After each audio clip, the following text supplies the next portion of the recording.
Wheel of Time Spoilers podcast.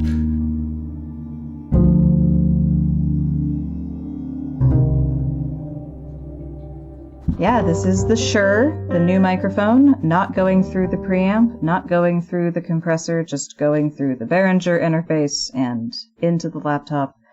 I think this is the first recording I've done on it, so let's see how that goes.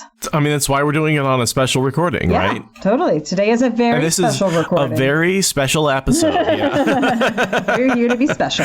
Is someone going to be caught doing drugs, then go through rehab, and then come back? What? This a very special episode, like some...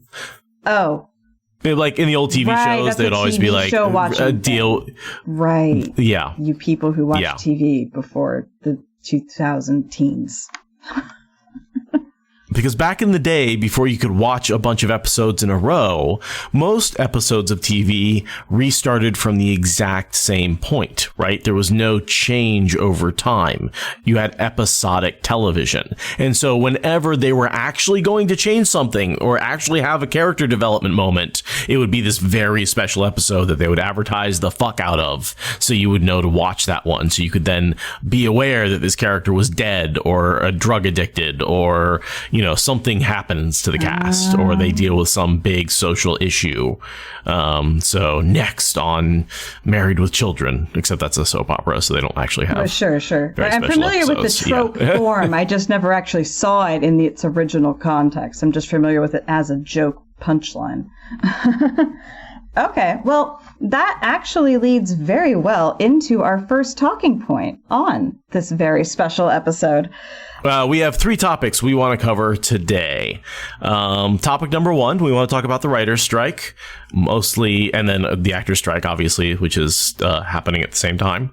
And Aradia has more to say about that than I do, because she's more on top of it than I am. And then we want to talk about WoTCon, because we just got back, and that's why you haven't heard from us for 3 weeks, because we can't apparently schedule ourselves ahead of time. Also, I think some sickness was involved. I'm not sure what happened over those 3 weeks, but we're back and rested. Just total chaos. And Kate Redding, which is essentially the same thing. And then and then we want to talk about the trailer for season 2 of The Wheel of Time, and we figured that was enough stuff. We didn't want to try and put it in front of a normal recording, so we're just meeting in secret without anybody knowing and recording a secret episode that will pop into your feeds in the future. Yeah, very weird to be working without a live audience or anything, just doing it like we're in secret. We're like, this is clandestine or something. They don't know we're recording. Hey, guess what? No, we're recording. Everybody's going to be so surprised. Or they won't. But I don't think anyone will be surprised that we have a lot to say about the trailer, which dropped as we were getting home from WoTCon. So yeah, sequentially, this all is going to go in order and also in length, because I think we probably have the most to say about the trailer, the least to say about the strikes. Oh, and you should cut this next bit from recording, because I wanted to tell you this, but forgot to before we turned on recording. And we're back from... Yeah, you'll never know. You'll never know. You never will, because already cut that out, and it disappeared into the K-hole. I am God. All right. So, speaking... I knew there was a reason why this podcast was going off the rails. Apparently, your ego has blown up a little bit. Nobody is checking me, okay? Okay, Randall Thor, Dragon Reborn, God. There's no Cad Swain in the equation, apparently. All right. So, what do we want to say about this strike, right? Because, I am kind of lost. I know that the owners are the bad guys and the writers and the actors are the good guys, and we should pay them more because they're a union and unions are fighting for our rights. But I don't know any specifics.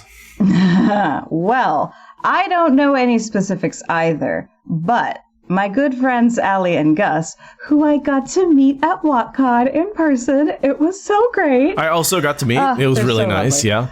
Although I did I know who Allie is, so I was hanging around her a couple of times before realizing I never introduced myself.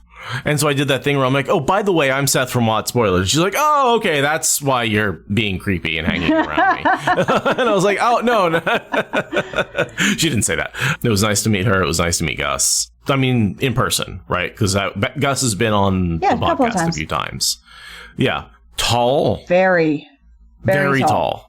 Yeah, no, he's very good for cosplaying in that Yale. Yeah. But so they are, in addition to being lovely people who do a podcast that I'm maybe slightly too obsessed with, they are also acting, screenwriting, LA film people. They are affected by all of this everything nonsense. They're affected by the industry being a fuckwaffle. Personally, like, this is the industry that they are fighting to exist in, and that this strike is happening around them, and they are on strike. And they know people involved in it. So they made an episode right on the eve of WoTCon. They actually put an addendum into it in the middle of WoTCon, explaining this over the course of about an hour. I really deeply encourage everybody to go listen to the full podcast. I will have links to that in the episode description. I am not going to summarize the entire hour-long podcast because Allie has an incredible rant. There's so many good things to be said there that I will just let them speak for themselves. But I did take notes on their episode so that I can explain it to you guys, Seth specifically, but all of our audience in particular, in general, because presumably a lot of us don't really understand. We're not directly involved, and all we really understand is that we're worried about how it's going to affect Wheel of Time or other media, right? Wait, it can affect Wheel of Time? Yep. Oh. Not season 2, though, really, but we'll get to that. Mm-hmm. So yeah, I literally took notes, and I'm gonna paraphrase that. So yes, this is from Wheel Takes, 2 people connected to the industry who are not leaders. They aren't leaders in any capacity. They don't have formal information. They're just living through this, speaking from their experience. First major point is everyone should be donating to the Entertainment Community Fund. Link for that will also be in the description. That's how people support themselves through the strike. That's how labor organizing works. And the other important thing is, yes, this will affect Wheel of Time a bit. It'll affect promotion. It could affect filming. But remember never to blame the strikes. Blame the studios. The executives of the studios. That's the bogeyman. Just for anyone who wants to blame the strikes? No. So that's just kind of the disclaimers. But there's 4 main parts to the strike requests. And the first of that is streaming and residuals. And that's where that little tie-in to our conversation earlier about episodic TV, where I was trying to roll into that, is because of the switch over the last however many years from episodic TV to the streaming model. So basically, most actors and writers are actually blue-collar workers, like the people making the big buku bucks, like Meryl Streep. Very, very small percentage. The vast majority of people are paycheck to paycheck, trying to make it. And studios get paid for each play of an item, right? Each time that a movie gets played on an airplane or an episode of TV is rerun, they get paid. The actors and writers then get paid a piece of that, in theory, and that's called residuals. And it kind of functions like tipping in the food service industry. You get underpaid by your employer on the assumption that you're going to get good tips. Right. So writers and actors get underpaid on their work, asked to put out way more effort than they're getting paid for, on the assumption that they're going to get good residuals. And if I understand correctly, getting residuals is what the last strike in the 60s was about. So very connected to this. So when we moved from TV, quote unquote, to the internet, quote unquote, it's quote unquote different. And so they're being denied residuals. Because they're saying streaming isn't being broadcast, so it's not a rerun, so you don't deserve that money. Yeah, you get paid nothing. But you think the studios aren't getting paid for each and every one of those plays? Right. Yeah. So that's the first big point. And there's a whole bunch of information also in that to do with like healthcare and discrimination against minorities. But again, I'll let Allie tell you about that in full. The second big thing of the four things is mini rooms, which is like inside, it's a thing in the way that writing gets done. Basically, the less episodes that you have, like as we moved from like the 38 episode model to the 10 episode model, you have less episodes for show writers to get paid for, right? Just there's less episodes. Right. Which means that also also as this model has gone on, you have less credit being given for the work that's being done. Like say you work on part of an episode, but you don't get credited because whatever reason, like, again, I'll let Allie explain the specific ins and outs of it, but because there's less episodes, it's harder to get credit for the work you do on the episodes that remain, which then means that there's less material on your resume to justify your advancement up through the industry. So where people used to be able to work on TV and build a career over 15 years, there are people who have been stuck at the same position for 15 years. Right, because they require a certain number of episodes or something to advance, and they're just not making as many as they are anymore. Yeah. You're not getting as much credit on your resume for doing stuff, even though you're putting in the same number of hours, right? And so it's really stalling out careers and has been for a long time. And that means more people are dropping out, more people are not getting advanced. You end up with less diversity just at the top in general, both in terms of age, in terms of socioeconomic status, in terms of race, in terms of gender, like all of it. You just have less people. There's just numbers, less diversity. It's the people who can stick it out and manage through all of that. And like, of course, it's the most privileged people with the most money and the most non-oppressed and the least number of struggles. And also, you have fewer showrunners. Like the joke I think they made in the episode is there's like 12 showrunners in all of LA. Presumably the number is truly is slightly higher than that, but like even Rafe Jenkins, right? Like he's on a couple of different shows and no one's worried about it because it's normal. Like think about the larger picture. There's fewer showrunners than ever as more of this content gets produced. Like you're just grinding people against the wall. No wonder we're getting like kind of boring, repetitive content on streaming shows, right? Like it's the same people making it. Moving on to point number 3 is basically that studios are expecting writers to do their own development for free. This is not how it used to be. You used to get paid for things like writing workshopping your stories and getting talent and writing a pilot. You used to get paid for that work. So even if something didn't go forward, the 3 to 5 years you spend doing all of that, you're getting paid. No more. That's not what's being expected now. People are now being expected to come with up to 5 years of unpaid labor for these executives to look over and decide they don't actually want. And that's crazy. Fucking insane. And then, like you said, we're getting the same old shit, this boring, predictable, safe nonsense. That is not the fault of the writers. No. Writers have a billion ideas a minute. They're insane, and it's hard to get them to finish any one idea. But, like, they're not out of ideas at all. But they are absolutely hamstrung, hobbled, confined, directed by... Yeah, it's about guaranteed money. Why take risks? And that leads right into point number 4, which is AI. AI is the latest new shiny thing, what Allie calls magic beans, that studios are always chasing. It's currently the algorithm, the almighty algorithm. We make jokes about it, but AI is the new shiny kid on the block. That's the new thing that's coming up with. I'm very curious to see how AI turns out as a... It needs to be a tool writers use, not a replacement for writers, right? Right. Because it is just a tool, like any other tool, but like in the hands of these executives, it's like, oh God, we're looking at creativity being at least temporarily replaced as these people realize how bad it is. Like that's not good. So all of that was the Writers Guild, right? And now the Screen Actors Guild has joined in on top of that. And again, it's because the vast majority of the industry is working class, and the people who have big name cachet who are joining in with this are doing it for the sake of the working class people, not for themselves. Like, there are very rich people joining in on the strike because they know that, like, everyone who makes the industry work is not rich. Right. Right.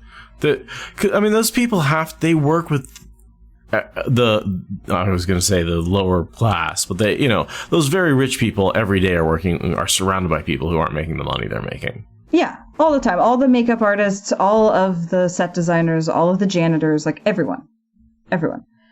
All of this. And it's really important that solidarity happens. So it's really cool the Screen Actors joined in. And from that, we can move then to Wheel of Time.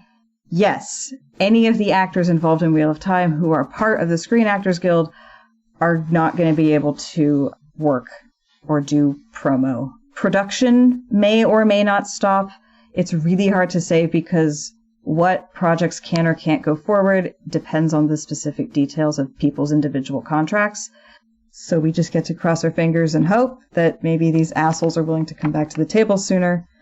Season 2 promotion is going to be limited. Like at the premiere, none of the cast will be able to be at the premiere if the strikes are still happening on September 1st. Fortunately, we only talk about books, and we have nothing to do with the film industry, other than the fact that we're talking about the Wheel of Time TV show here today. The only thing that we need to not do is specifically work with Amazon or Sony. We can talk about whatever we want, but if we were to say specifically work with Amazon or Sony to promote the show and then later want to join the Screen Actors Guild for whatever reason, we would have already been blacklisted because we worked with them during the strike. But as long as we're not working with them and we're just yelling into the void about our love of things, we're fine. So wait, we can't be shills? Is that what you're saying? Yeah, we actually can't be shills. We're going to have to stop taking those yacht checks that we've been getting. No more yachts. No more yachts. Yeah, so just to sum up what Ali and Gus would ask on behalf of all of their colleagues in the industry doing this strike for themselves and for others, help the strike in whatever material way you can. Picket, bring food to picketers, tell anyone and everyone you know about the truth of what's happening, figure out what's actually going on, and correct misinformation when you see it out there. Seriously, donate to the Entertainment Community Fund. There will be a link for that at the top of the episode description. And you can visit the Screen Actors Guild website for more information, and also just showing your support publicly, tweeting, Xing, Facebooking, threading, spouting, wherever you social media, express your support for the strikes and for the strikers, because they really do appreciate any and all shows of support. Just send them an email. Just send them a nice DM through whatever messenger of choice. Just let them know that you support the strikes, because it's ridiculous that they have to do this.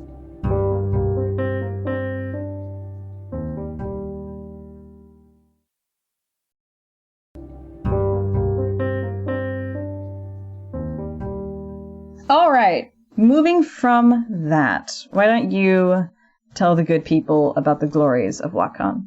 Oh, the glories of WoTCon. I mean, it's like going to a family gathering, right? You see everybody, you love everybody, they're family, it's like coming home. You get some really funny stories. You have a lot of fun. I've got 3 dogs right now, and they are in a playful mood. So if you hear anything in the background, I swear it's dogs playing. But yeah, WoTCon, I don't know. It's amazing. I brought Never with me, so this was her first real non-spoiler con. So it's her first time experiencing more than, 25 people in one space who are like Wheel of Time, which was at times, I think, a bit overwhelming for her. But she did fantastic. She was, and she's up through book 5, so she sort of has enough background to sort of engage with everybody. Yeah, she said she had a fantastic time, and I did too. It's so nice to catch up with everybody. I was on 3 panels. 2 of which went very well, 1 of which went pretty well. There's a little bit of a technology snafu on the WoTCon workshop. I just didn't have... The computer got rebooted, so I didn't have access to all the files and folders and locations I thought I would, so I couldn't bring anything up to show the audience, so I had to do it all on my other computer and then hold it up to the camera. So, whoops. But I think we made it work, and it was fun, and everything we did was a lot of fun. And then, of course, I got to hang out with Kate Redding and Michael Kramer again, and Kate Redding was just absolutely a delight and very clearly was happy to see me, which is such a wonderful feeling to be like, oh, this person that I've always idolized obviously remembers me, was happy to see me, sought me out several times in the night to say hello, that sort of thing. So it was very, very nice, and that was definitely the highlight of my weekend, as always, because I'm a little starstruck. What can I say? I tried. It's hard not to. I tried to hang out with them, but I'm still just too starstruck, and they moved on to more interesting people because I just stood there like a dummy, even though they know who I am. But I can't handle it. It's hard. It's hard. And you've introduced me. Like, I've had other people try. Like, it's not that. That's not the problem. They are the voices of actual God. Right. Yeah. Right. Every time there's a little part of me. I've gotten good that I can hold it down for a little while, but I eventually have to walk away because I literally get this like giddiness that I can't stop from welling up inside that just freezes me in place. Cause I'm just like, I'm talking to them. And like, I'm not used to that. Like, this is not something. I think meeting Brandon Sanderson, it hit me.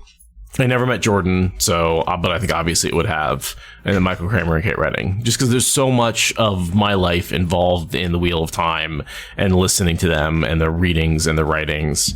I did get to dance with them, though. I was on the dance floor. Yes. And having my excellent dance party. And then I see the two of them roll up, and they shredded that dance floor. Absolutely destroyed it. Absolutely destroyed it. They were... I mean, they danced. Honestly, Michael Kramer's dancing was just out of this world. Well, probably the highlight of my week. Yeah. They had so much fun out there. And the interpreter was out there too. There was an ASL interpreter. Well, there was two interpreters throughout the event, but there was only one who I kept seeing. And that's the one that I know stayed and had a total blast and, said that they totally enjoyed the event and will probably read the books, which circles back to Kate. Well, he said he read the first 3 right before this event. Yeah. In order to sort of, I guess, be vaguely up to date on the terminology, so he could interpret the terminology. Yeah, exactly. Right, yeah. But because he did it professionally as a job thing, he listened to it at 3X. 3X. And Kate, what did Kate say? Oh gosh, I wish I could remember the quote. I feel like what you said, she said, was that her soul left her body. Yeah. Because Kate Redding firmly believes that if you listen to something other than 1X, you are committing crimes akin to drowning like kittens and puppies, which I completely agree with. She is an actor. She puts so much effort into the timing and the stress and the way she says it and the way she talks about it. It's clear that they care about every sentence. And if you're not listening at 1X, to them, you're destroying their timing. And, what I tried to explain is, you just get used to it and you adjust. Like, you still hear the timing. It's just faster. And she was like, I'm dying inside. You've murdered my lifetime's worth of work that I put into this. And when you're done with that, let me know and you'll go back and watch it and listen to it at normal speed. Yeah. I mean, I can't even edit at 2X. I have yet to graduate to 2X editing. 1.7 is about as fast as I can go. And that's for editing. That's not for listening. That's just editing. I wouldn't listen to things at X. No, because editing at 2X, I never know exactly what's being said. It's a very mechanical process. Yeah. It's not, every once in a while I'll go back and, take out big chunks, and that was more of a content editing. Not that I've done that in a while. I'm like, editing? What's that? I don't remember how to do that. But yeah, Michael and Kate were lovely. Michael Livingston was also lovely. I was the weirdo who brought the book that had already been signed to get signed again. I've never taken a book to a signing. I don't know how things work. But he was very nice and told me that he did the original signature at Robert Jordan's desk. So that was a nice interaction have for that. He seemed very, very cool. I've been watching back the panels that I missed because I only went to the panel I participated in, and I've watched the Watt IRL one, and that's a very cool panel. He was really cool. Really enjoyed his presence at the con. I do need to go back and watch the panels because, again, I was in 3 of them, and that was enough that like I was either preparing for or just leaving one of my panels, and I didn't feel like I wanted to go to somebody else's right away, just because there is a certain amount of emotional up and down that comes with being on a panel that's hard to I need to recover from, and prepare for. I'm impressed you did 3. I did 1. That was plenty for me. Yeah, it was not my favorite thing, I'll be honest. It was a lot. As your track manager, noted. Yeah. Just because it was hard to be prepared for all 3, right? Yeah. Like, I felt like I was underprepared for one of them, at least. I was really glad I only had 1. I felt like I could really devote myself properly to 1. But I didn't even attend anybody else's. So yeah, I've watched at this point Watt IRL and JIT eTrial and my own. I had to watch my own back to see what it was like because when you're there, it's different. Yeah, WoTCon. I'm so glad that I went. I'm so glad I went year 1. I'm so glad I went year 2. I will go to every single WoTCon forever and ever and ever. I have one of these events in me a year. Same. Emotionally, physically, financially, I can afford to do this one time a year. So I'm very sorry to everyone who's going to JordanCon and wishes I would go to JordanCon, but WoTCon got me first, and I that's the capacity I have. But it's so amazing to get to hang out with WoT people. SpoilerCon was great in terms of introducing me to the concept. I'm also really grateful we're not doing SpoilerCon this year because it's so much work to put on an event of that caliber. And we weren't even a 10th of that caliber, and it was so much work. But getting to be around that many people who were that into Wheel of Time, and I'm never comfortable just plopping myself down at a table and introducing myself, or not, as the case may be. That's not me, but it is at WoTCon. And last year, I didn't take any selfies with anyone. This year, I told myself I'm going to take. I had a couple of things I wanted to do. I was like, I want to buy merch, I want to take selfies. And I want to talk to Michael and Kate like a normal human being. I got 2 out of 3.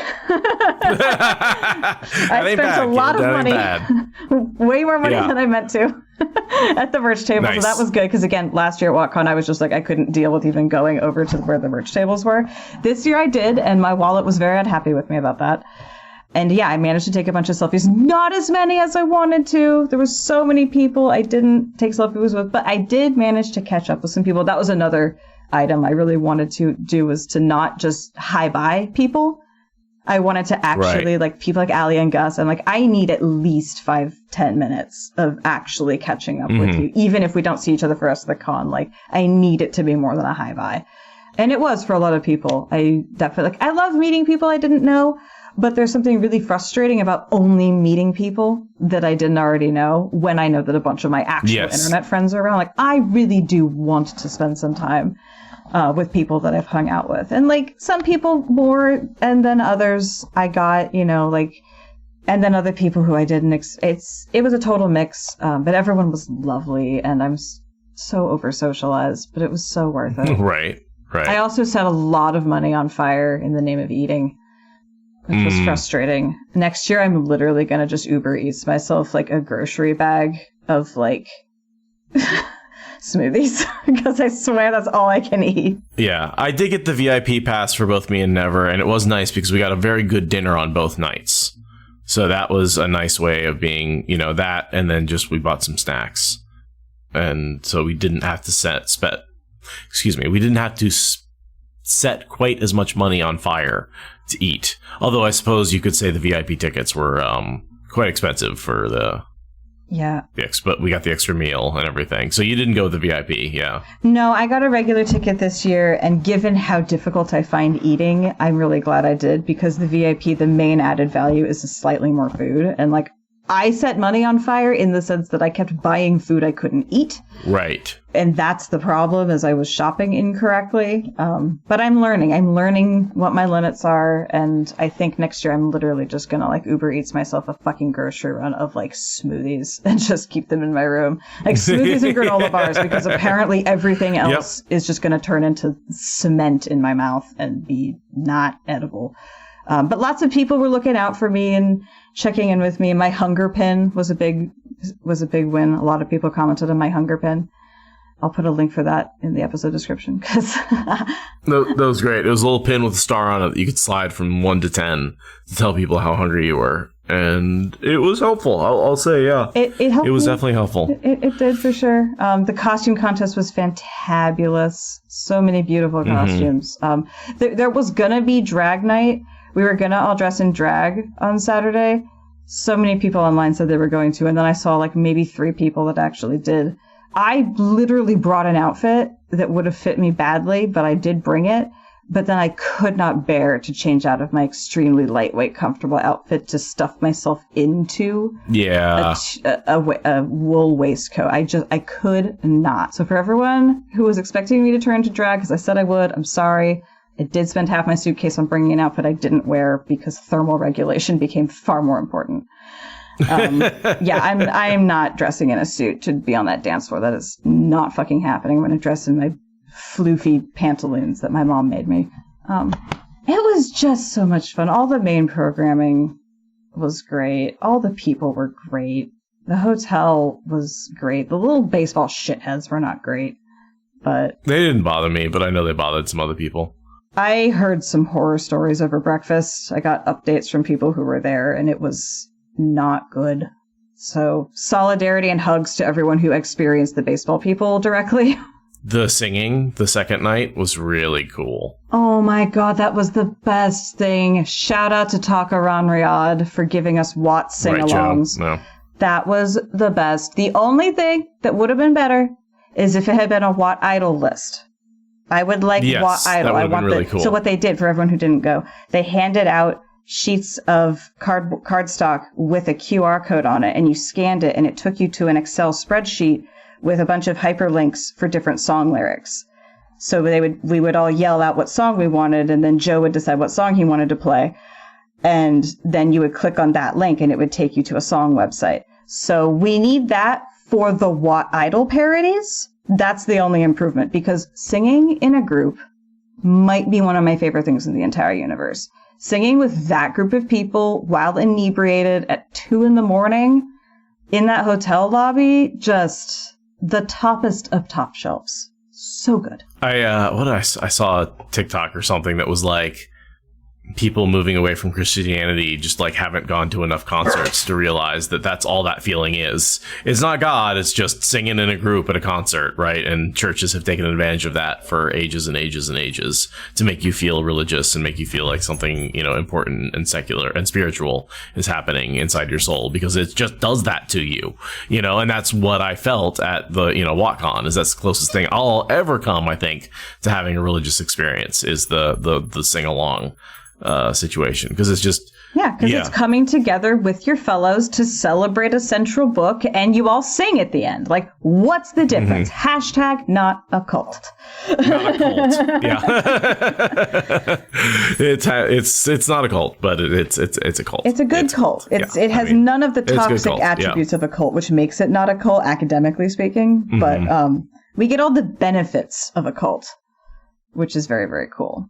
I managed to sleep I slept pretty bad.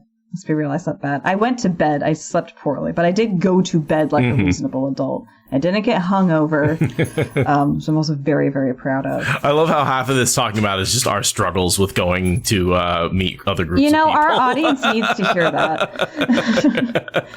You guys need to realize that it's just as hard for us as it is for you. With the added anxiety of like, what do I do if I, what do I say to someone who comes up to me and is like, oh, I like your podcast, right? Like, oh, see, I had a very easy response to that. I handed them a sticker. I carried around stickers so that way if anyone gave me a compliment, I could hit them with a sticker. Smart. Smart. It was so funny. I told myself I wasn't going to participate with the whole ribbons thing because ribbons are dumb. The second I get there, I start attaching ribbons to my thing. And I'm like, we should have brought ribbons. We need to make our little ribbons. The spoiled is so funny. I think that the spoiled is the best ribbon, and we really should be making them and handing them out. We can definitely mass produce that and have it. We have been slacking on our merch lately. We really have been just sort of letting what bygones be bygones with that sort of stuff. Yeah, but we'll do better next year. And next year, I also am really hoping to be handing out like podcast editing business cards. I was really hoping I'd have my shit together for that for this year. I'm gonna just move that goalpost. WoTCon 2024. Yeah, Fox and Raven Media needs to start editing podcasts for everybody. Yeah, I'm really hoping that I get to do the content creation panel again next year. I hope I get invited to do that again because I thought that was a really, really awesome conversation and could have gone better. I could have driven it better. So I really hope I get another chance to do that. So I thought that was really fun and beneficial. Yeah, WoTCon. And I'm really glad I landed the day before and left the day after. Like, if you can possibly ever manage to squeeze that into your schedule, it's so worth it to fall asleep in the same bed for the beginning and ending days as the travel days. It's just better. It is. And I left a day late. I did arrive on the day of. Although, in fairness, I didn't expect our plane to be delayed 4 hours. So we did get in at that's tough. Like 2 a.m. as opposed to, 10. Mm-hmm. Which means we didn't get into the hotel till like 3, which means we didn't get to bed till like 4. So it was a rough day. And then to try and come back the next day and like be up I was like, oh yeah, getting in at 10 o'clock, getting to bed at 11, like we might be late at midnight, but that's very different than 2, 3, 4.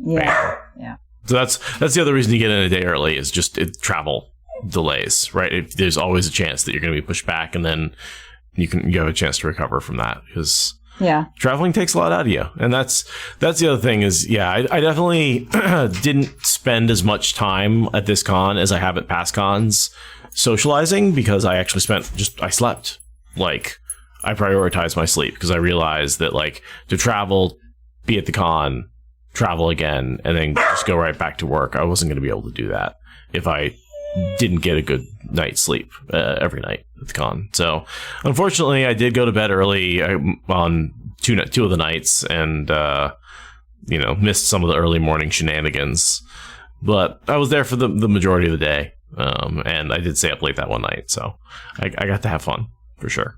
Yeah, it definitely, being aware of one's autism does make the awareness of one's need to take breaks more apparent. Definitely felt like I had less tolerance because I was being more like aware of where my tolerance was, which was very frustrating when I couldn't stay asleep for very long. It was annoying to be like, but I'm being responsible and going to bed. Why can't I get the rest that I need?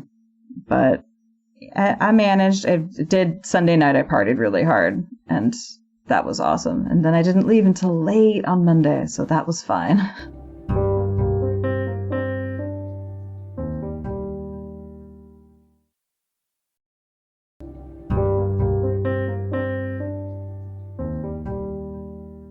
Are you ready to switch to this trailer? Yeah, let's talk about this here season 2 trailer. And also, can we talk about the bat ears behind you? Oh my god. Dorian. Such a big bat ears. Oh my god. That is such a sweet looking puppy. Oh yeah, he's got a big Oh. This is Dorian. I mean, the other dog behind you is cute too, but this one just has extreme bat ears. Sorry. Anyway. So yeah, Wheel of Time, WoTCon Prime did us the great courtesy of dropping the trailer after we had gotten home. So I was able to watch it in the comfort of my own home, not in an airport or some nonsense. But we need to talk about it. It would have been awesome if they released it a week earlier, though, and we could have talked about it all weekend. We wouldn't have gotten anything else talked about. That would have been amazing. It would have been amazing. I did participate in way too much of the Dusty Wheel live stream after this, partially just because I missed WoTCon, and I was like, I'm just going to hang out. 12-hour live stream. I was at work. Work is killing me. I can never make it to those things. There's so many streams out there. Like, I don't even know how many days it would take to watch them all. So yeah, should we watch it? Well, first, give me your overall impressions. What do you think? You've seen it, right? Uh-huh. What do you think about the trailer? I'm very excited. I'm really. First of all, I liked that Halsey song before I met any of you. I was fucking obsessed with that song long before I met fandom. I'm pretty sure I was obsessed with that song this summer before I met fandom.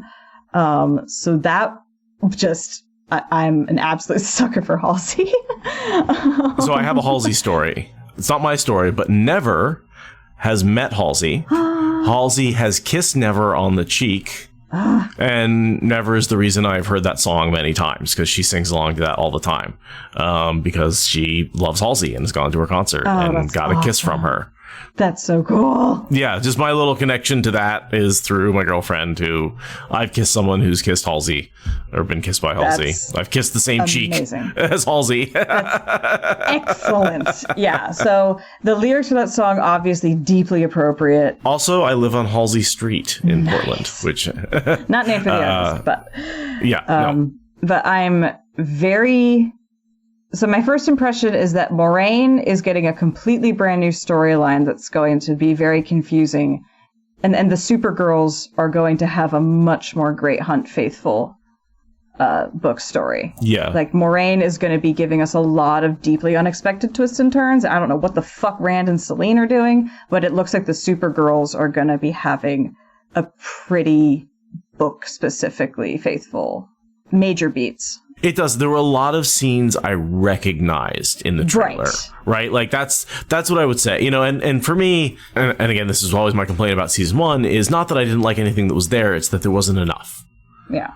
And I can never tell from a trailer if there's going to be enough, you know, because obviously the whole point of a trailer is to just show you snippets, and everything there looks amazing. I just hope they flesh it out enough. Yeah. Yeah. I'm very, very optimistic based on the trailer, but it's also like, the higher the optimism, the bigger the chasm underneath. Right. The bigger the fall, you know. So I'm trying not to be too optimistic, but and I'm really not very optimistic, right? Like I'm kind of expecting there not to be enough there for me. I'm expecting to be like, yeah, it looks really pretty. It's all very good. It's again only 8 episodes of an hour each, and there's just no way there's going to be enough screen time for everything I want to see.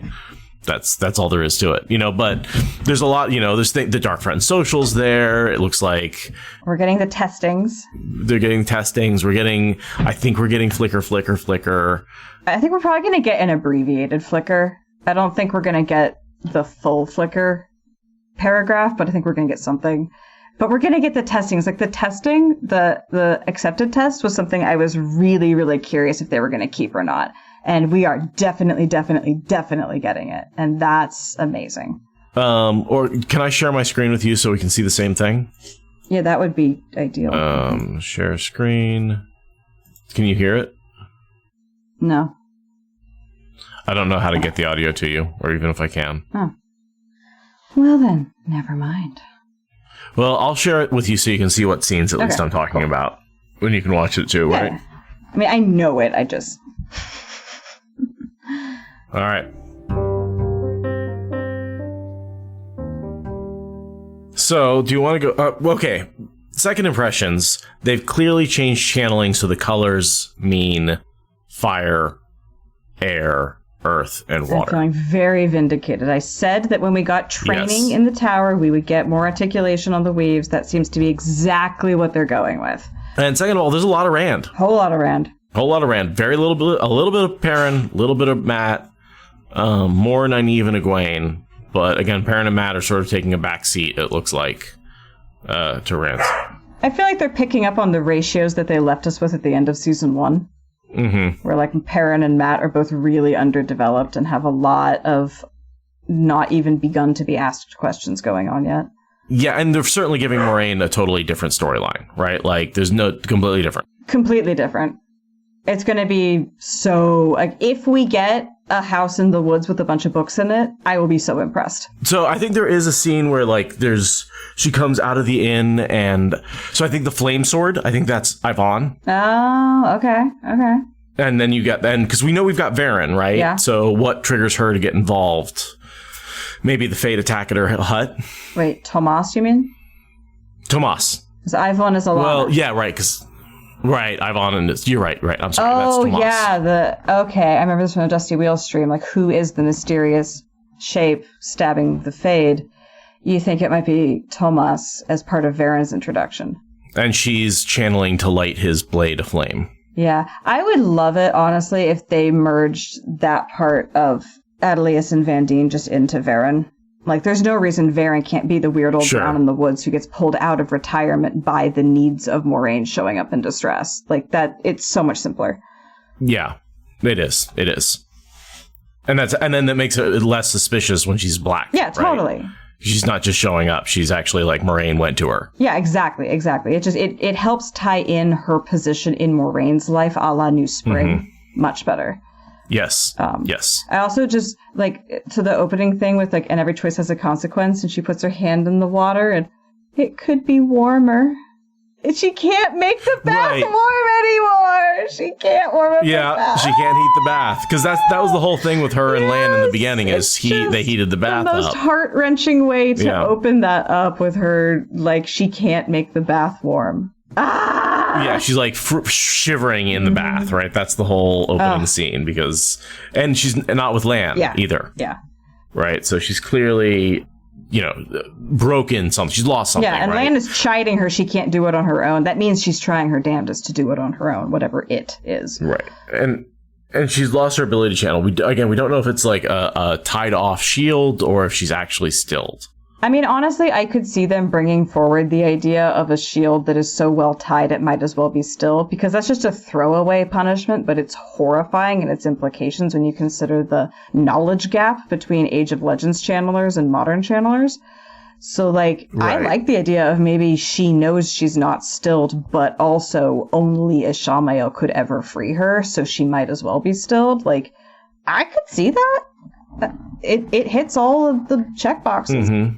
And didn't we look at the weave, and the weave itself looked like a shield, right? It looks like a shield, yeah. But her reaction to it is that of being stilled. So, like, in order to make those things make sense, like, a shield she knows she's never going to be able to, will never wear away, could never be broken. Like, I'm assuming we're going to get that exposition in the first, 15 minutes of episode 1, because it's all that we fucking talked about. So the next shot, we've got Rand standing over a hill. He's wearing, looks like a Kyrianan jacket, right? It's the rising sun. And that's imagery we see all over the place of Rand and Kyrian. Oh, I've been thinking of this as, dream waste. Because it looks really overexposed and artificial and just desolate. So I keep thinking of it as the waste, but it's a dream version of the waste. Absolutely. I don't think he's actually in Kyrian right now. I think, but the jacket itself means he was in Kyrian. I was thinking of Age of Legends, the suit that they were wearing, but yeah, it could. And you're right, it is a rising sun shot. So, and obviously Kyrian's going to be a huge part of this arc. So him in Kyrian and clothes totally makes sense. But I do agree with you that all these shots of him alone in the desert, or I think it's either Dream, Teleron Riyadh, or it's going through a portal stone, or it's flicker, flicker, flicker. We've got three sort of surreal options to pick from. That I'm not sure which one of those three this surreal vision is happening in. But there's a lot of different shots of him there, so it's going to be a recurring set, I think. Right. So then, we get a shot of a fade and Ishamael basically true power teleporting. I'm assuming so. Yeah, totally. I'm assuming that we're going to pick up with sort of an action sequence right at the Eye of the World, right after Rand has left, and Moraine's going to have to basically give us an exposition recap of what just happened and then give us a different take on what happens after Rand leaves. And then that's going to kind of be where we pick up with her. Because this all feels very Eye of the World. I think that we're actually getting, what I hear, a 2-year jump. Oh, just I think we're getting a time jump. I think what we're going to be doing is, I think he's spreading the storyline over a much longer period of time. Because these actors are going to age. I wouldn't be unhappy if it was a decade-long story. That would be fine. No, I wouldn't either. This story probably should take a decade long, right? Yes. And so my understanding was there was a leak where someone said it's been 2 years, right? We haven't seen each other for basically 2 years. And this is why they're off in the separate corners. The girls have been training. Rand has, maybe been in Kyrian. Moraine's been on her quest. They've all been off doing something for some time. I'd find that way more believable for the inevitable character development that we're going to see presented. If we had a jump of 18 months, 24 months, something like that. Okay, cool. But yeah, oh my god, and then this channeling shot. Egwene is gonna get lessons. We're gonna see lessons in channeling. I'm so excited. Right, this is clearly, novice dress, all white, in the tower. channeling air. And she's moving very slowly and deliberately. She's not in distress. Like, clearly this is a lesson. We're going to get segments of a channeling lesson, and that's going to be our exposition for here's the different flows. Again, I suspect that's going to be early in episode 1. Shot of Leandrin being dark friendish. She's so... Definitely in the White Tower. She's so amazing. Kate Fleetwood. She's been a great... she's interacted with the fan base a lot. She's done a really good job with that. Yeah. Sort of being a spokesperson for the show. Yeah, she's been a very fun person to have interacting. But yeah, she looks very imposing, very dangerous, very much like she's going to be a main antagonist this season. I wonder how much she's going to be Elida still. Like, we haven't gotten an Elida, right? Cast? Didn't we get an Elida cast? I thought we had someone they were debating whether it was like Elida or Varen or Elida or Lanfear. It was the Elida or Lanfear, like, the Natasha O'Keefe character. Right. Yeah, Leandrin is being set up to be taking a lot of Elida's plot. Whether or not they pull the rug out from under us and make it actually Elida in the end, or... You know, like, I'm not sure exactly where they're going, but they are at least giving a lot of that story tension building to Leandrin, and I don't think that's going to change at all this season. No, I don't either. So then this shot, did you see the child? I saw the child. Okay, I didn't see the child until it got pointed out to me. Well, no, not until it got pointed out to me. Yes, I've seen the child because it was pointed out to me, but I didn't in the initial shot, no. Honestly, I watched it once, and then I was traveling, or I was at work, so I couldn't watch it a lot. So I was mostly following Twitter. So I saw a lot of things pointed out before I really watched it a second time. Yeah. So yeah, it's Dark Friend Social, but now Ishamael is walking around the table with a child in tow, and there's nothing but unsettling implications to be had from that. Especially since I think that's the same child we see Perrin playing with later. See? Unsettling. Unsettling. I'm not sure, but it looks like she's wearing a red shirt, kind of curly hair, something around her brow. Just keep a lookout for that for when we see Perrin with the child next. And then, I think on the left here, I see hands that look like they could be Padden Fane hands. Agreed. All the way on the left. One assumed Bors, one of the White Cloaks is in there. There's a woman in a red dress. We're going to assume that's Leandrin, probably. Right? She's got that hooded cloak on. We see her with a hooded cloak on later, going to meet somebody. Her man in the North Harbor might be the Dark Friend Social. Right, yeah, totally. It's quintessential Dark Friend Social. Well, we think we know who some of them are. Right, exactly. Yeah, but there's definitely a bunch of people in this room. Have we counted 1, 2, 3, 4, 5, 6, 7, 8, 9, 10, 11, 12 with the shaman. There's 12 seats. Interesting. So, interesting. And so there's 13 people there with the little girl. Nynaeve saying no one should have that much power. I assume in the tower talking about the Aes Sedai because they're lording it over her. I'm assuming she's talking about her own experiences with the power. That they're discussing their lessons and because this is clearly a shot. Oh, is she talking to Alana here? She's talking to Alana here. Oh, here I thought she was talking to Egwene because it's such a poor cut on how much of darkness they have. It's too short of a shot. I always figured that. Well, now she's talking to Alana. Now I think you're right. I defer what I thought before. I think you're right. But it's clearly they're in the kitchens or something. She's midway through her training. Right. They're having a discussion while they're still in the parlor. I see garlic bulbs hanging in the background. Yeah, I'm assuming this is a kitchen shot. I'm assuming a lot of our tower shots are going to be in the kitchen because it's such a quintessential tower location. Our next shot is Ishamael with the earth flows. The green flows are going to be earth swirling around him. So this to me maybe is a flashback of him. Oh no, I think this is him raising or freeing Lanfear. Agreed. He looks like he's using a lot of power. The amount of engagement he has with his channeling looks like it's a lot. And I think this is the same room we see the bloody woman covered in blood, right? So he's raising up that woman covered in blood, who I presume is Lanfear. That makes sense. I hadn't put those shots together per se, but I don't see anything to contradict that. And using earth to somehow break the earth, would make sense in terms of breaking the seals. Yeah. And then, of course, it cuts right to the woman, the bloody woman, right? Which everyone's talked about, right? I assume it's Lanfear. The hair is quite long. Yeah, that's a lot of hair, and it's such an interesting demonic kind of posture she's in, and it's all very surreal and creepy, and I'm assuming it's going to get given to us in a very allegory dream sequence kind of way. And then I think this this horror woman beast rising from blood, and then it turns out to be Lanfear, who's of course this gorgeous, that ends up clearly falling in love with Rand. Ironic too, given that she skins Hadnan Kadir. Yeah, the whole covered in blood thing is that's appropriate for Lanfear. And it's not like she's rising out of a puddle of blood or a splash of blood, hanging there. Yeah, and it's just that she is coated in blood, and that's the only blood anywhere. It's very surreal. Yeah. Oh, that shot. The shot of the Damani being used offensively. Right. And yeah. So clearly they've got the collars on, which are more of a shoulder chest piece. Yeah, it's almost like armor. But very much a collar, yes, right? Yes. That is, so recognizable. And I guess the other piece is actually a nose ring that looks like it's down in front of their mouths. A nose ring for something that heavy? Yeah. Yikes. Yeah. I'm really curious to see how that works on their day-to-day. I do too, yeah. But the channeling, the weaves are the most dramatic thing. The weaves are in these tight little cages around their forearms.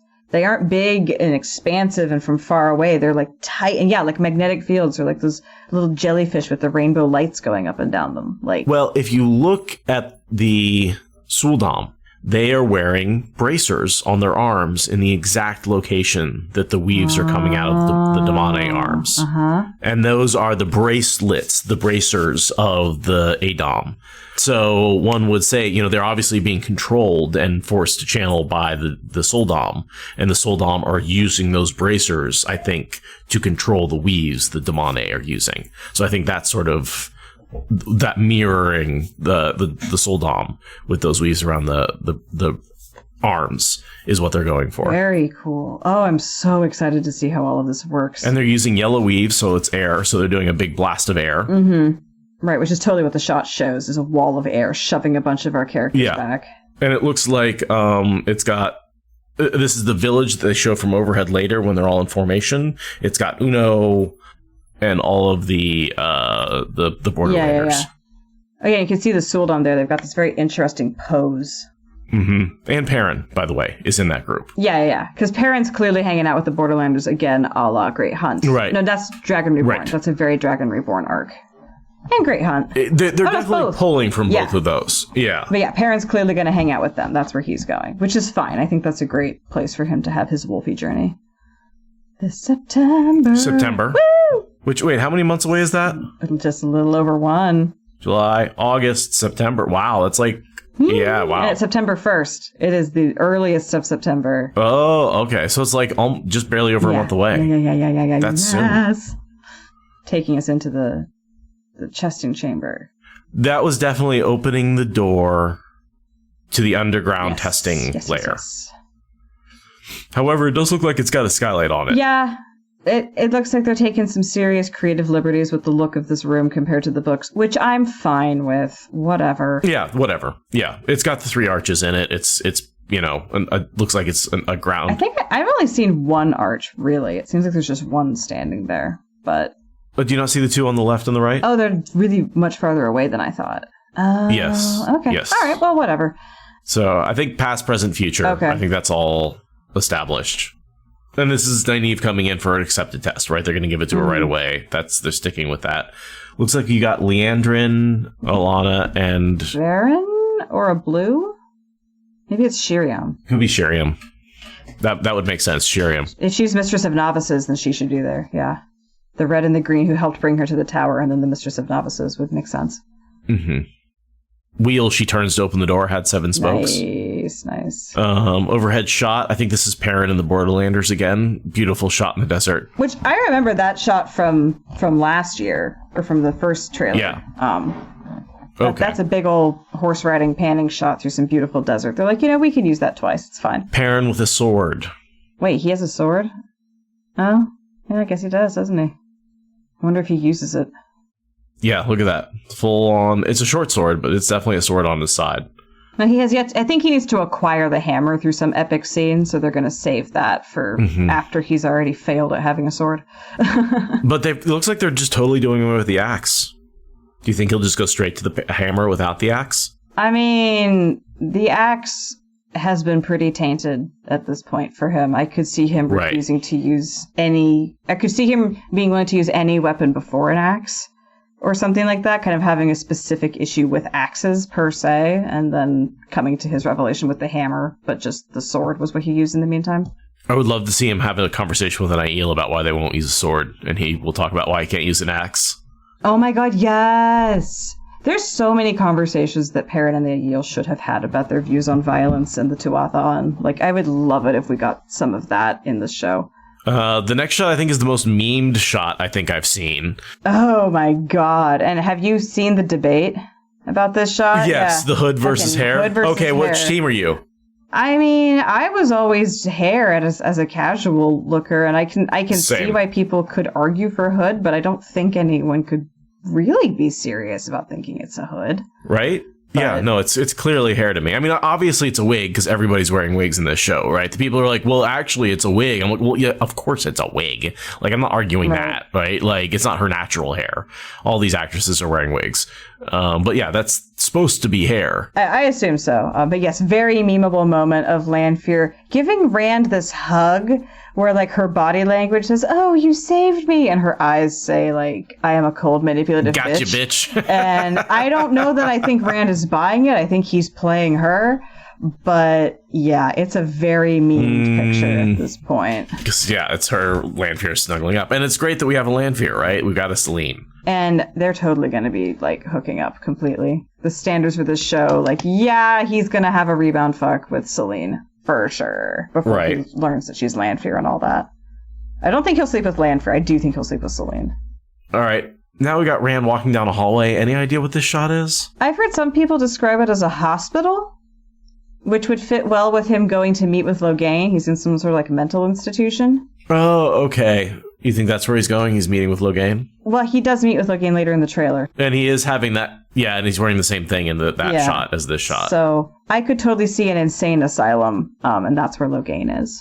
And that's what he's doing there. Cool shot of the Dragon Mount in the background, and... Yeah, Tarvalin lit up at night.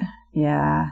There you've got Moraine, I think, fleeing from Varen's place, perhaps. A Drakkar attack or something like that. Yeah, whether that... I think it was Two-Face in this case. Oh, yeah, it was. Yeah.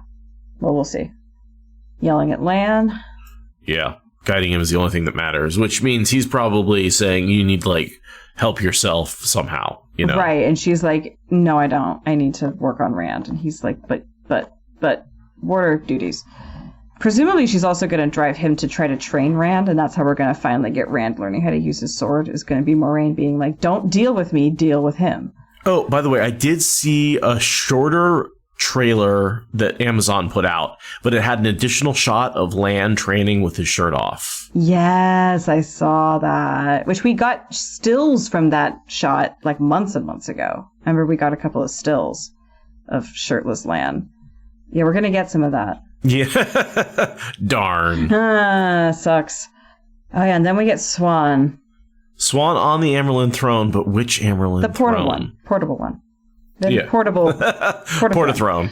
Yeah, I've got theories. We'll see. Oh, that shot of him channeling. This is him perhaps out of control. It looks like he's in this inn. We see this window a couple of times in the trailer. Mm-hmm. Yeah, I bet he hides out in this room for like several days and like has multiple scenes there across time. It looks like he's trying to channel for the first time and then he accidentally sets the inn on fire. That's my gut reaction, is like the inn in Baerlon didn't get set on fire, so he's going to set like an inn in Ebudar or Falm on fire, trying to learn how to channel. Or maybe Kyrian. Maybe this is how the chapter house burns down. But he looks concerned, and I want to say that it looks like it's becoming fire, not just flows of fire, but actual fire. Yeah, and he's like seating on his bed, and it's like, ooh, fire on the bed. That's not really a good place for it, right? Like, yeah. And it makes sense that the first time you try to do it, you don't know how to stop, right? Like, that's a very classic first-time magic user move, is to set things on fire. Hey, a lot of energy. Where does it go? Yeah, heat, exactly. Right? So, you have something inside of you, and then a shot of Hopper. Yeah. So it's either Hopper's voice or Elias's voice. Either way, it's definitely someone teaching Perrin about his wolfiness. Ooh, I'd love to see Elias. And then we get the shot of his eyes just turning yellow. And I like that yellow. It's a believable shade of yellow. It's as opposed to like the Witcher yellow, which was always just terrible. Oh my god. Yeah, the Witcher eyes are a lot. This is much more believable. Now, I don't know if Perrin's eyes just respond to anger. It might be that only when he fights they turn yellow. They might not be yellow all the time. Yeah, I'm curious if that's what they're going with. If they're going to have him be a normal-eyed person except in fight sequences, which would be different. I bet just so that they don't have to CGI them all the time. Yeah. I wouldn't hate that as a choice. I wouldn't be my favorite, but I wouldn't hate it. Yeah. Well, then he could be like when he's aroused with like Fael gets him worked up and his eyes turn yellow and you're like, bring out the there you go. wolf. Exactly.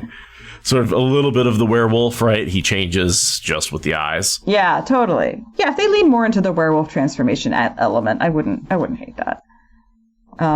This shot of Rand choking Moiraine, also one of the most memed shots from the entire trailer. Right. And the subtitle "Kill Them All," which I absolutely didn't hear until people played it a billion times over and over again, and I listened to it really carefully. Never would have known that someone said "Kill Them All" right there. Right. No, I can't go with the music and everything. There's no way. Because it's a shadow puppet voice too, so it's like "Kill them all." Right. Like it's not normal. This could be a dream. This could be someone who's not Moiraine pretending to be Moiraine, and that's why Rand's reacting so violently, basically. Like, or it could be Rand just absolutely starting to go insane and lashing out at Moiraine for ruining his life. Like, yeah, it could be not Moiraine in a couple of different ways, or it could be Moiraine. Like, any of them seem plausible at this point. Because again, we have confirmation of some sort of Portal Stone world, and we have confirmation of a testing, and anything can happen in either of those places. Mm-hmm. Especially with Lanfear pretending to be other people. Yeah. Mirror of Mists makes everything on the table.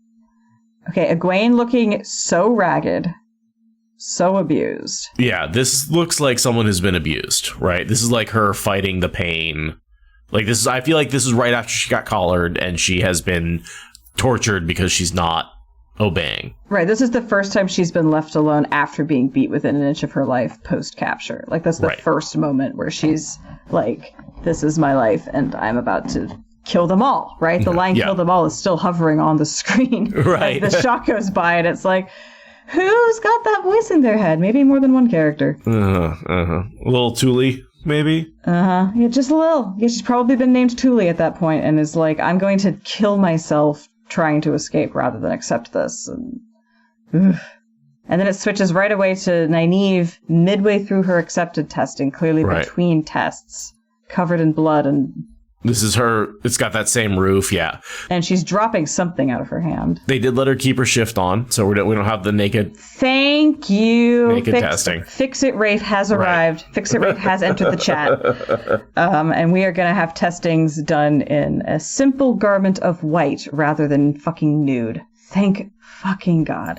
And she's dropping a clump of hair, perhaps hers ponytail, perhaps somebody she was trying to save and the hair ripped out and they fell, perhaps. You know, I bet that's from the testing itself. I bet that's from within the column. Oh, okay. Yeah, I agree. I didn't know what it was, but clearly it was something she brought back with her from the other side of her test. And she's, freaking out. And she's obviously, got blood splatters across her. And it's clearly she's failed to save someone from dying, I think. Trolloc hair, maybe. Yeah, who knows? And then Matt looking conflicted with the dagger. Yeah, it looks like he's trying not to pick it up, but it's like pulling him in. Yeah, he's engaged in a staring match with a cursed object. Like, we saw that in The Hobbit. We know what that looks like. Not The Hobbit, Lord of the Rings. It's a very brief, quick shot of him, but there's a lot of emotion in his face already. I'm excited for new Matt.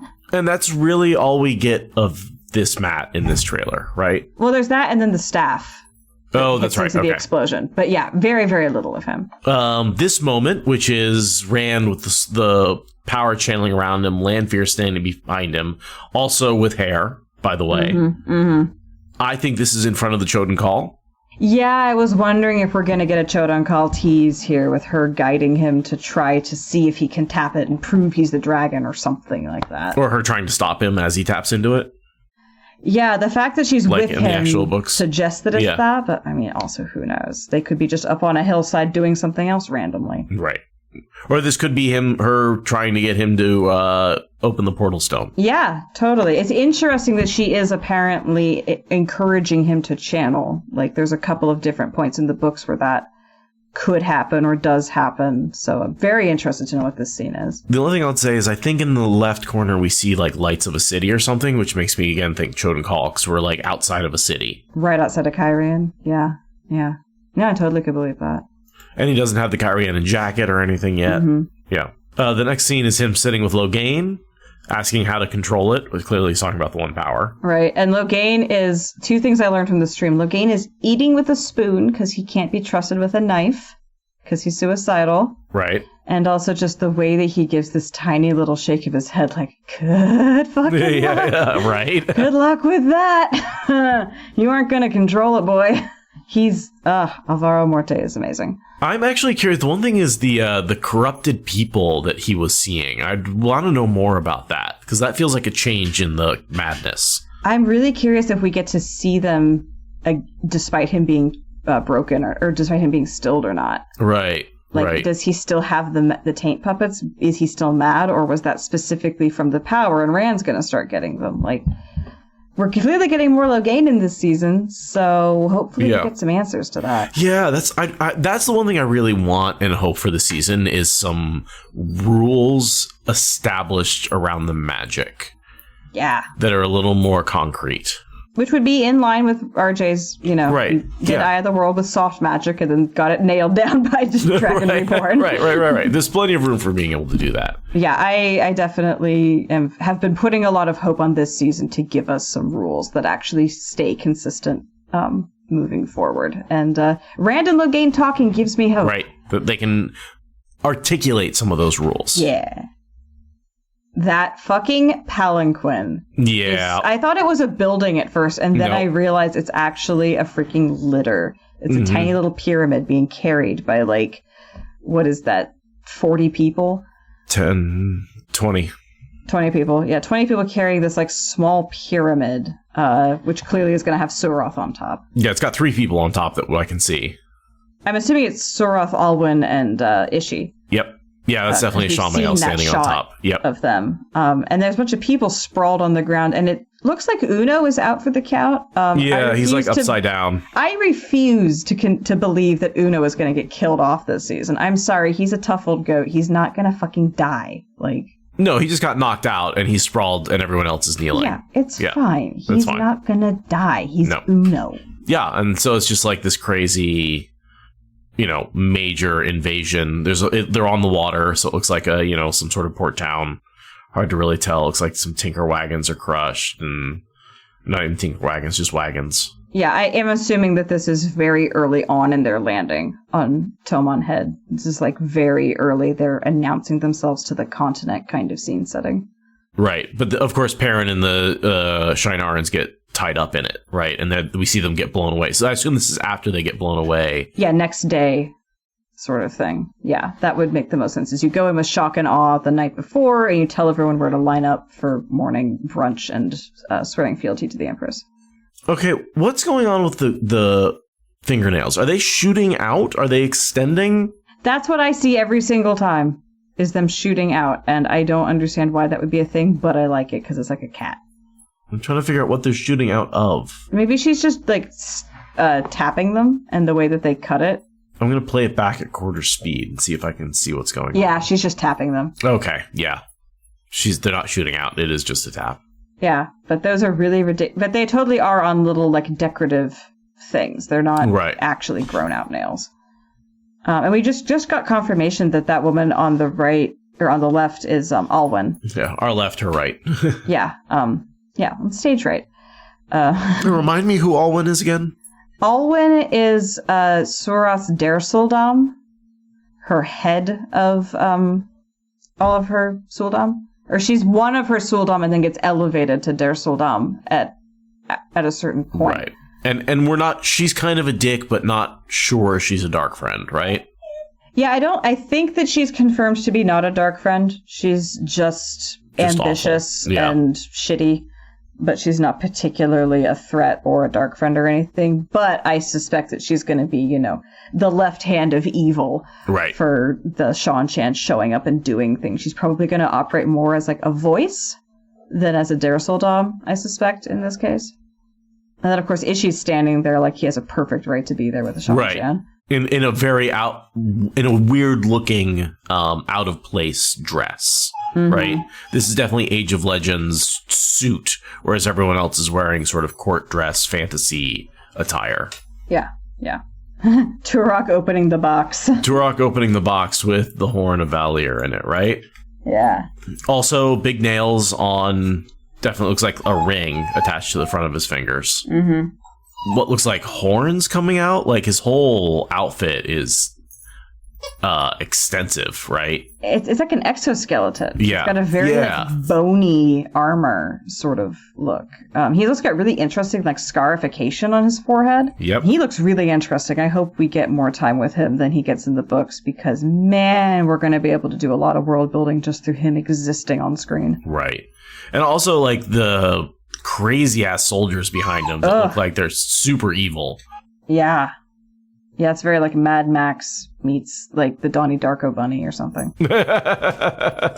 Like, yeah, that's a good way to put it. It's not comfortable to look at. No, it's not comfortable to look at all. That box opening, that looks like the whole. I mean, that feels like our first glimpse of the Horn of Valier, right? Or did we see it in season 1? No, we just saw the box. Okay, that's right, because they pulled the box out. No one ever got it open. Yeah, so we get to see the box open. We get to see the horn. That's very cool. I'm assuming that means we're skipping the whole chase from Faldara. It's just going to show up in Tanchico or wherever. Just that's going to be where it shows again, up. If time has passed multiple years, right? Yeah, he's got that crazy earpiece as well. God, don't know if that's going to be so ready for Shan-Chan fashion. I'm so Terangreal, maybe. Right, because that's gold the same way the Adom and the sleeves are gold. It looks like the same material. Yeah, so I'm wondering if that's like a body shield or something like that. Yeah, some sort of control. Yeah, who knows? Or a way to communicate. Yeah. Ooh. Maybe it's just decorative. I don't know. I like the idea of it being a Terangreal.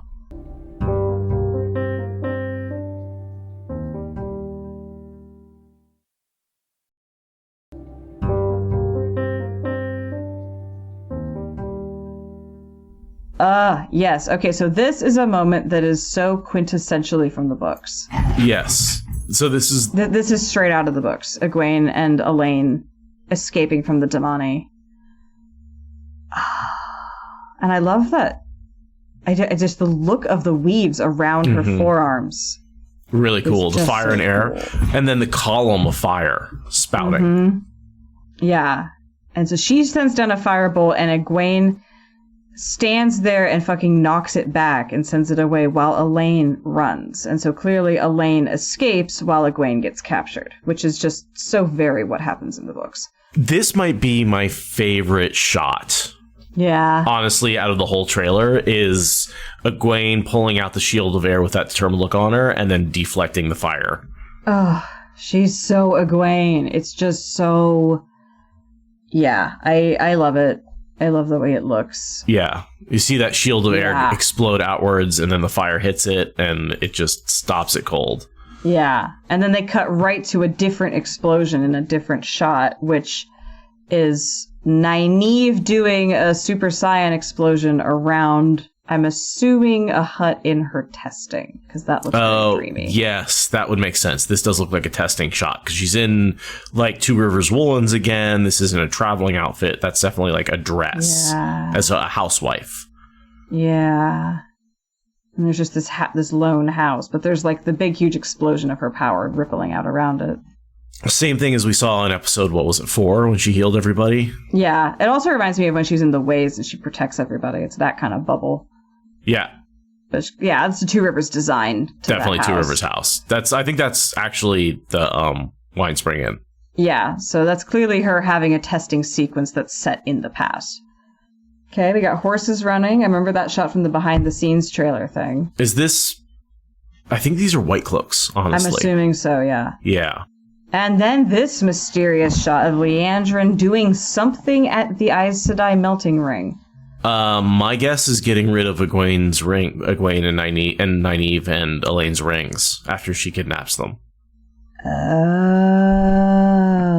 you don't think that they managed to hold on to their rings when they take off from the tower? No. Well, this might be Liandrin coming back to the tower after abandoning them. Oh man. Yeah, because it's hard to imagine she's putting her own ring into the thing, but. Oh, the girls. That would make sense. She left them. They got captured. Or maybe it's just Egwene's ring. I don't know. Because she gets that off of her. I'm going to be mad if she melts down Egwene's ring. Right? Rude. Oh, well, then she'll have to get a new ring as the Amyrlin. I guess. Okay. Yeah, the little girl with the stick and the red dress. Is that not the same curly hair and the same red? That's literally a play sword. Yeah, it's a play sword. Sure looks like that same little girl from the Dark Prince Social, but from the front. Yeah, absolutely. That Ishamael was walking around. Oh my god. So Perrin's probably going to have a dream where he thinks everything is fine and dandy and 5 years have gone by and then it's all going to melt into fire and Ishi's going to be like, here's my card. Yeah, something like that. I don't know what's going on, but this little girl with Perrin is the same little girl that Ishi was walking around. I'm almost certain of it. It's the same curly hair. It's the same red sweater over the same pink dress. Let's see if I can find that shot again. Because that was pretty early on, right? That's a really dark shot, but... There she is. See? Red sweater over a pink dress, curly hair. Mm-hmm. Absolutely. Yeah. 100% that's her. Soirain! I'm assuming that that's from like when they were first raised. This is a new spring shot for sure. Yeah. They are young and in love and in blue and Swan doesn't have the tattoos on her arm. Like, yeah. That's it. We're actually... Okay, last time I was convinced we were getting flashbacks and I was wrong, but this time I'm right. We are getting flashbacks. This is definitely a flashback. Soirain. Yeah, this is for sure a flashback, yeah. This is the quintessential Nynaeve Egwene hug. Okay, what was that shot? What is going on with this channeling into the gate? Channeling into the columns. This is the start of Nynaeve's test. She's in her dress, in her white smock, no blood yet. This is the two sides of the column, or the arch, I should say. And the other three are channeling. But so it seems like Nynaeve is actually adding power to the arch. Oh, it does kind of look like... I think it's sucking her in. I think she's the target, right? Okay. I think the channeling is coming from that Aes Sedai who looks... I'm not sure who that is, actually.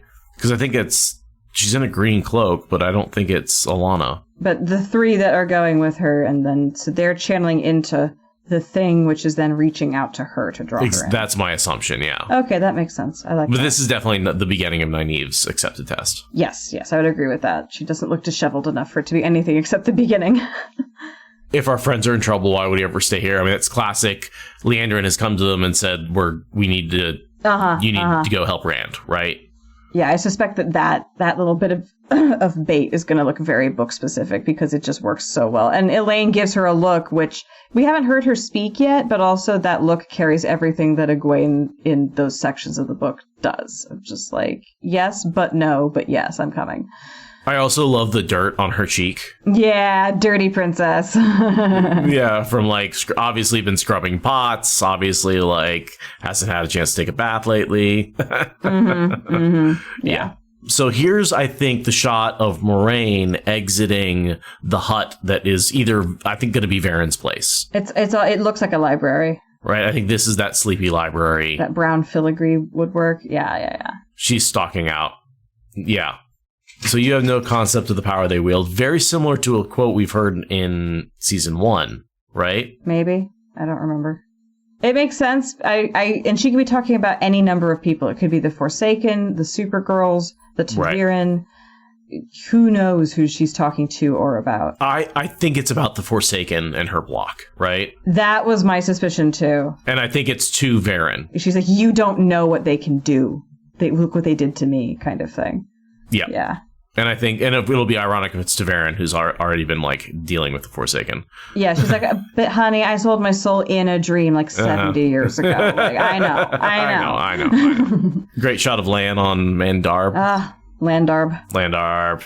I love the black on black on black. It looks great. Yeah. He's in mourning. Yeah. Yeah, he looks so concerned. His quintessential Land the Warder is concerned face. Yeah, that's such a good shot of Lan. Just like that says Lan to me as much as any shot that I've ever seen. Yeah, totally. Avienda, pulling up her shufa, about to kick some ass. With Perrin in the background. Perrin in the background. I am super here for Perrin and Avienda having some Aiel introduction exposition scenes together. Super here for it. Do you think that's going to replace the Gaul stuff? Honestly, I do. Because you can only fit so many Aiel into a scene. I don't want to think that they're cutting Gaul, but also I don't see where Gaul is going to show up when Avienda's right there. Right. Fair. I mean, it could just be that maybe he ends up hanging out with Gaul because Gaul's with Avienda or something like that. And yeah, maybe Gaul is a character they're going to introduce like as adjacent to Avienda, and then he'll come into relevance with Perrin later as Avienda clearly ends up as part of Rand's party. Like, there could be some Gaul, but I think early on, a lot of the stuff we associate with Gaul is going to go to Avi because we need to introduce her as a total badass. Plus, we're not going to do that weird Supergirls get, like, body snatched on the road to some city sequence. We need a chance for Avienda and the other maidens to show up and kick some ass. Sure. So, with Perrin, conservation of plot lines. Yeah, I'm totally good with that. There's definitely blood on her forehead. Mm-hmm. So I don't know. It feels like maybe Perrin pulled her out of something and now she's going to go kick some ass. Hard to really be sure. Maybe he pulled her out of a cage, perhaps. Right. I would love it if they did that scene somehow. And then white cloaks. Looks like Avienda kicking some white cloak ass, which again ties into Perrin's. Remember when he goes and fights, frees him from the cage? There's white cloaks there. He fights and kills a bunch of them with Gaul. Yep. And Fael is like, let me get a piece of that. Right. She's supposedly watching. So we haven't seen a Fael yet. No. And it would make sense for us to have some stupid bullshit pseudo love interest with fucking Avienda and Perrin. I don't want it, but... I don't want it. I don't want another threesome. Yeah. Given how they handled love triangle bullshit in season 1, I'm bracing myself now. Oh, who even was the love triangle in season 1? Rand and Perrin and Layla. Oh, that's right. Oh, God, I completely flushed that plot line from my brain. Yeah, it's the Rand and Perrin and Egwene thing, but I prefer to think of it as homoerotic tension between Rand and Perrin. Right, fair enough. Avienda looking badass. So badass. And then it turns to Nynaeve being a badass. We've had badass women everywhere. Nynaeve with a sword, and who's the guy next to her? Looks like a warder of some sort? I think this is her training, right? Yeah. I'm really curious if this is like a training to break her block, or if they just think Aes Sedai should have hand-to-hand combat skills as a normal thing. And then it switches right to Lan doing it's a very fun cut. Yeah, this is definitely like cut. action cuts. Like everybody's cutting with swords. Yeah. Yeah, so this is Lan when he fights the two Fades, which I think are outside of the Varen library. Whatever that whole scene is that we're seeing, I think we're seeing chunks of it. Yeah, and so at this, there's a quote from him about like 2 swords and lots of blood. Seems like this might be that sequence he's talking about. Yeah, because there's definitely a Fade in front of him and a Fade behind him as he does this like badass flip. Yeah. To kill them both, or at least attack them both. Yeah, it's going to be another like really dark but epic fight scene. I think too. Good shot of Tarvalon the city, perhaps North Harbor. Oh, that's definitely North Harbor. There's no way there's a big panning shot of one of the ends of the island and it's not North Harbor after all the lead up we've had. Yeah, with Leandrin talking about going to the North Harbor, or a man in North Harbor, and all that. Yeah. And then Leandrin sneaking away, right, with a hood on. Clearly not walking as an Aes Sedai. Right. So, man in North Harbor, heading to the Dark Friend Social. I think that's all coming together. Yeah, agreed. Also, well, I'm not actually at this point. Might not be the Dark Friend Social. That's Padden Fane's wagon that she's walking towards. Is it? 100%. 100%. Oh. I mean, meeting Padden Fane as part of his Traveler Circuit Dark Friend Network nonsense, and he has a regular spot in North Harbor. Like, that all makes a lot of sense. Mm-hmm. I mean, look at that. That's definitely like. It's a very prominent wagon to be just a set piece. As she's walking towards it. Yeah. So this is where he was channeling. This is the window he was standing in front of. The next shot is Nynaeve coming out of the columns. Yeah, with some very interesting blood splatters. It looks like, yeah, 2 splatters on, her ovaries, maybe? Yeah, which bothers me. Yeah. Like, I'm so disturbed. Like, either she had someone bleeding profusely clinging to her with their head, like, against her belly, or she got stabbed, like, in the uterus, in the ovaries, in the torso. Like, something very violent and tragic and probably to do with maternal something happened there. Oh. So you know what I think? Actually, now looking at it, someone on their knees got their hands cut off and reached up to her. And so the 2 stumps of their arms, basically. Oh my god, I totally bet that's what it is. Yes. Because it doesn't look like it's cuts through the fabric. No. It looks like someone... Oh my god, I bet you're right. And it's at the height of someone on their knees reaching up, right? It's gonna be so fucking gross. The horror. Ugh. I hate it already. I love the way the arch lights up as she goes through it. It gives us some idea of how Terran Grial work, the way they, like, the lines of power light up along the curves. And that's how it gets described. They get, like, sliced apart by light or whatever. Like, yeah, it has to be a flash. And then Perrin's slow-mo axing a white cloak. Right, with a golden eye. Yeah, golden eyes. He's in full rage beast mode. And he is clearly chopping someone completely from sternum to ass. Right. Yeah, this is generic white cloak number 2 that gets chopped in half by Perrin in super slow-mo. Do you think we're going to get, like, a season that actually or a reason for the white cloaks to hate him beyond just Valda is a dick? Probably, yeah. I think he's going to help Avienda, and him and Avienda are going to chop him to pieces. Because it was always weird that no one ever, like, talked about that again. Egwene screaming. Looks like here she's trying to do something to free herself. Yeah, presumably. It's the Adon punishing her. Nipple Rand. Kevin, you Rand on the wheel. What? Kevin has ruined us. Yeah, I ruined you, maybe. I don't know. He's just made me better. He's ruined us collectively as a fandom.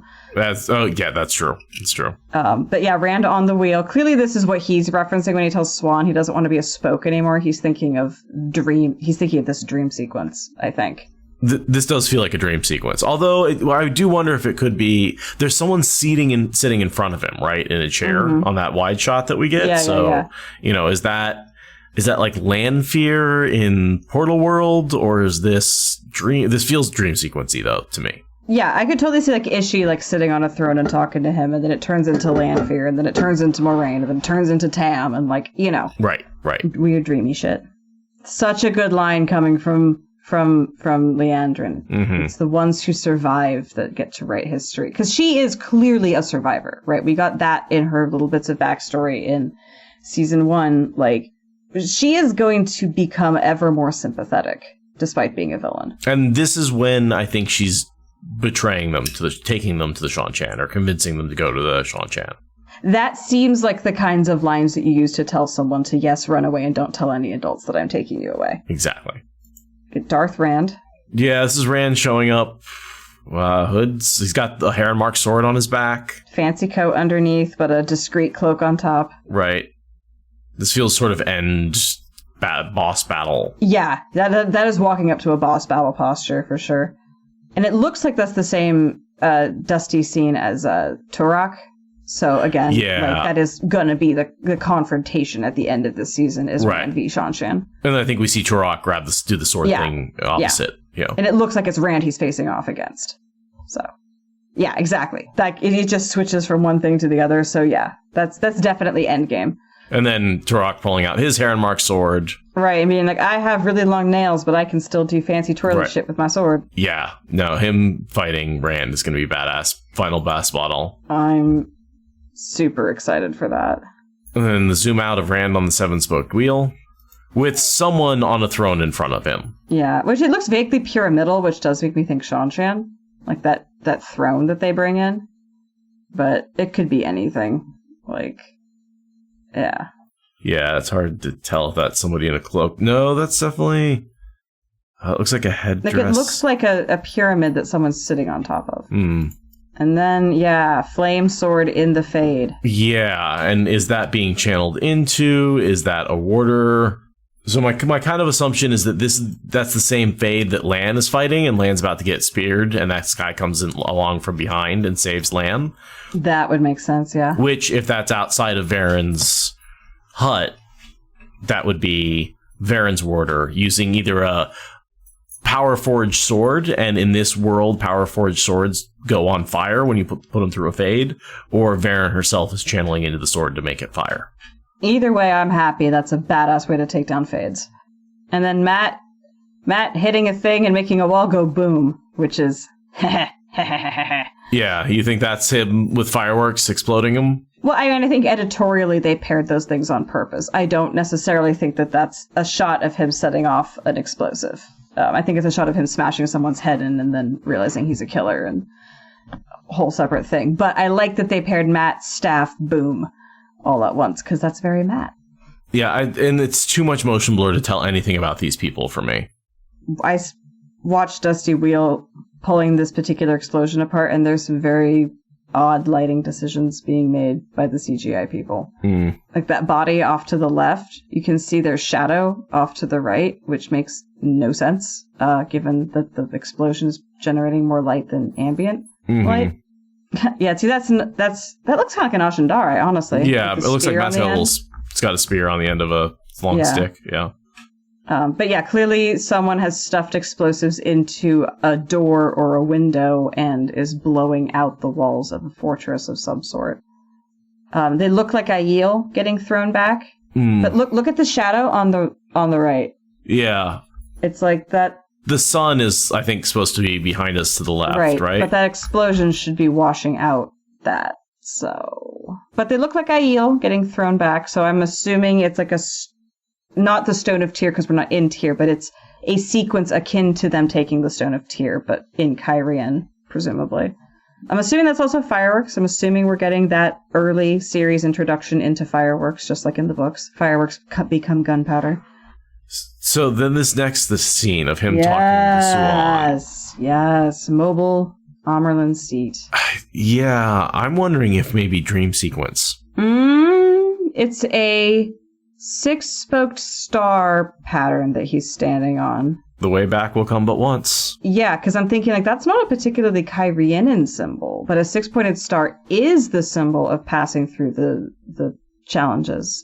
It's also where Loghain and Lugard was, right? Their symbol, wasn't it no, not Lugard, Gildan. Gildan has a 6-pointed star as their symbol. So maybe, I know you can look at the windows and see the rising sun, but the rising sun, is that the rising sun in Cairhien? And then what's the 6-pointed star? That feels like Gildan. But then the Amerlin seat is up there. So I'm like, this feels like a weird mismatch of different locations, which makes me go Dreamworld or testing. I hadn't even thought of that. I just assumed it was like a place in Cairhien where the Amerlin is able to hold audiences. That's more likely than anything I'm coming up with, yeah. I like the idea that the symbology is anachronistic enough that it's actually a dream sequence. That it's a mix of like 3 different locations he's been.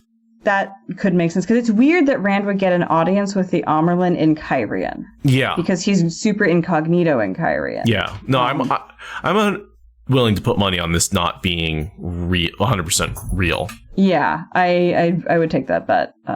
Or I'd agree with you on that. There's something allegorical happening here, but I love her description of you aren't a spoke, you're the water that turns the wheel. Like, normally I hate it. Oh. Well, okay, no, it's complicated. Yeah. Okay. I like it if you throw out the way that was originally used in the books. Because in the books, that's the power. In the books, the power is the water that turns the wheel, and Rand is a spoke. Saidin and Saidar oppose each other, right?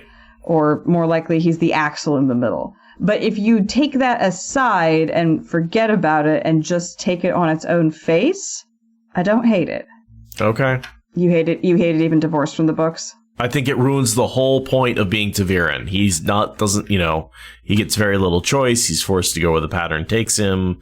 He is, a thread, but he's not the water that pulls the wheel. That's just that's Saidin and Saidar, right? Like, I don't know. I think it takes away the Ta'Viren-ness of them. Well, it might not be a discussion about being Ta'Viren. It might be a discussion about being the dragon and his role cosmically as the dragon. I really doubt that she's talking about Ta'Viren as a mechanic here. I think she's talking about the singular role of the dragon. Or it might be Lanfear posing as, again, if this is a dream sequence, what if it's not actually Suon? What if it's Lanfear talking him up a little bit? I mean, it could be her melding a lesson in channeling with a lesson in seeking glory. That would work. Because remember, there's tattoos that don't quite match up in season 2. What if the reason the tattoos don't match up is it's actually Lanfear in disguise? Somehow I don't think they're getting paid enough to have that kind of attention to detail, but I like it. They should be. Yeah, they should be, but I think more likely they just fucked up. And not to mention, that's the same thing he confronts Turok in. So again, it makes me think, like, what the hell is he, like, if he's in the dress that he's about to fight Turok in, why would he go talk to the Amerlin? She wouldn't be where the Shan-Chan are. But maybe he gets the coat in Kairi and talks to the Amerlin, and that's his fancy coat for meeting with people as he travels to the end of the season. I don't know. I have so many questions about how Rand and Swan meet and what they're actually talking about. But that's the trailer. That is the trailer. Those are our thoughts on the trailer. Just a few of them. Just a few of them. So, I mean, yeah, we went through scene by scene and definitely, like, identified a few things. You know, I think that's as much chat as I really want to give to the trailer before the show comes out. Yeah, they threw out another little blip of a thing today, but it was basically just that recut with a couple other things and shorter and whatever. There's a million live streams out there going forever and ever and ever and reacting if you need more content than what we just provided you. Yeah. So thanks for listening to this special bonus episode of Wheel of Time Spoilers. We hope that you learned something and had a good time, and we will be returning you to your regularly scheduled content forthwith, which we're recording tomorrow. Yep. 3 o'clock, same time. Same bat time, same bat place.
Thank you for listening to the Wheel of Time Spoilers podcast. Rate us in the Apple Podcast app or support us on Patreon.